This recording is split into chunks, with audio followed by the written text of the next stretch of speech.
Dahulu, di kaki Gunung Lawu, hiduplah sepasang suami istri yang hingga usia senja belum memiliki keturunan. Setiap hari, hanya satu yang mereka minta kepada Sang Pencipta, yaitu segera diberikan seorang anak. Pasangan suami istri ini bernama Ki Pasir dan Nyi Pasir. Dalam kesehariannya, mereka hanya berkebun di ladang dan berburu binatang untuk mencukupi kebutuhan hidup. Hingga suatu hari, datanglah kabar yang menggembirakan. Nyi Pasir akhirnya mengandung. Mereka berdua sangat bahagia. Serasa semesta mendukung dan mengabulkan permintaan mereka selama ini. Setelah Nyi Pasir mengandung selama 9 bulan, lahirlah anak laki-laki yang kemudian diberi nama Joko Lelung. Lengkaplah sudah kebahagiaan mereka sebagai pasangan suami istri.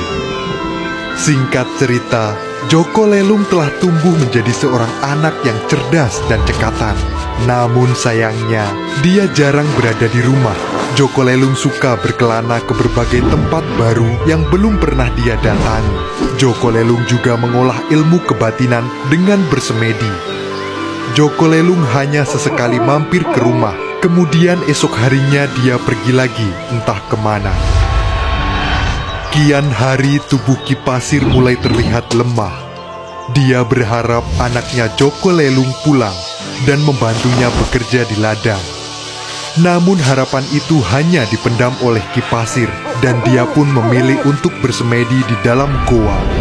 Ki Pasir menginginkan supaya tubuhnya yang sudah lemah ini bisa menjadi kuat dan kembali sehat, serta memiliki umur yang panjang melebihi manusia biasa. Tak disangka-sangka, dalam semedinya, Ki Pasir mendapatkan sebuah wangsit dan menemukan sebuah telur yang sangat besar. Dia diharuskan memakan telur tersebut agar keinginannya untuk abadi dan kuat bisa terwujud.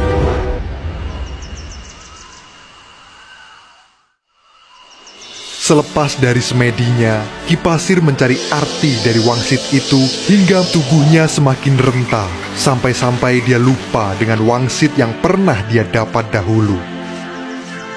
Suatu ketika, sepulang dari ladang, dia tak sengaja melihat sebuah benda bulat di bawah pohon tua. Benda itu mirip seperti telur, namun memiliki ukuran yang lebih besar daripada biasanya. Dia teringat dengan wangsit yang menuntunnya menuju keabadian. Dia terlihat sangat bahagia dan berniat memakan telur itu setibanya di rumah nanti. Keesokan harinya, Ki Pasir memasak telur itu, menggantikan istrinya yang sudah lebih dulu berangkat ke hutan untuk mencari kayu bakar.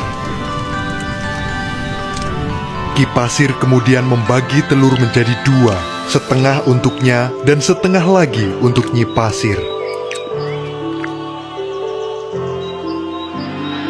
Usai kenyang menyantap telur, berangkatlah Ki Pasir menuju ladangnya.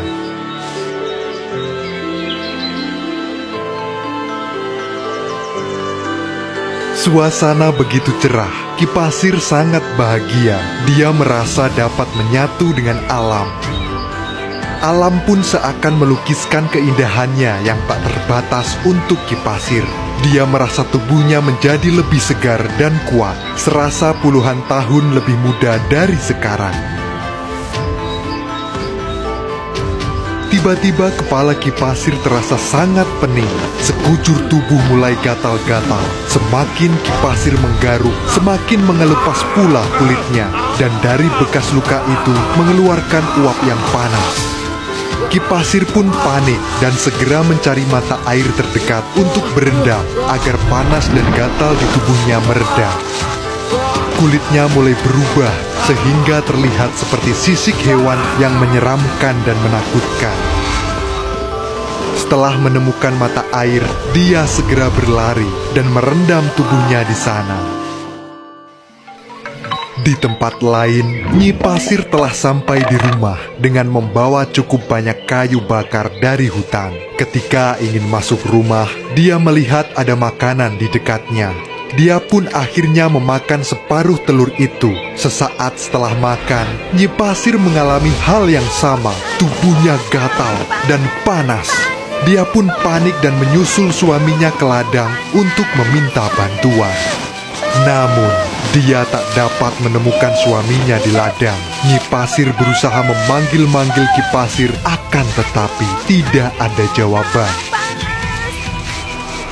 Dia sudah tidak kuat. Nyi Pasir pun mencari sumber air di sekitar ladang untuk segera merendam tubuhnya sambil mencari keberadaan Ki Pasir saat ini. Sayup-sayup dari arah mata air terdengar suara gemuruh, seakan terdapat makhluk besar yang mengamuk di mata air itu. Nyi Pasir penasaran dan mencoba melihatnya dari balik semak.